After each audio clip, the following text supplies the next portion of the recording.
வணக்கம்.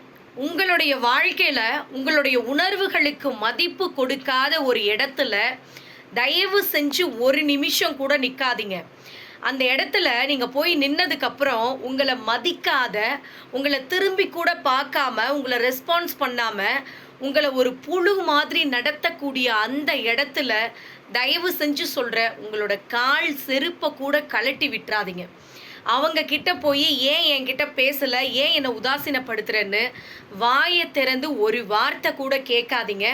Just live. அந்த இடத்துல இருந்து வெளியில வந்துருங்க.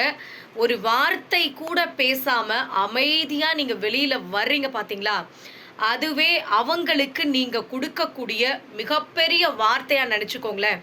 அவங்க கிட்ட போய் ஏன் பேச மாட்டேங்கிற அப்படின்லாம் தொங்கிக்கிட்டு தயவு செஞ்சு உட்கார்ந்துருக்காதீங்க, கெஞ்சிட்டு உட்கார்ந்துருக்காதீங்க. நீங்க உங்க வேலைய பார்த்துட்டு அந்த இடத்த விட்டு நகர்ந்து வந்துருங்க. உங்களுக்கான மதிப்பு ஏன் அவங்களுக்கு தெரியல அப்படின்னா, நீங்க வழிய வழிய போய் பேசுறதுனால, வழியனா போய் ஒவ்வொரு விஷயத்தையும் அவங்களுக்கு செய்யறதுனால, வழிய வர எல்லா விஷயத்தையுமே உதாசீனப்படுத்துற பழக்கம் இந்த மக்களுக்கு இருக்குதுங்க. அதனால தான் நீங்க போய் வழியனா பேசுறதுனாலயோ என்னவோ, அவங்க உங்களுடைய உணர்வுகளுக்கு மதிப்பு கொடுக்கறதே கிடையாது அப்படிங்கிறது தான் உண்மை.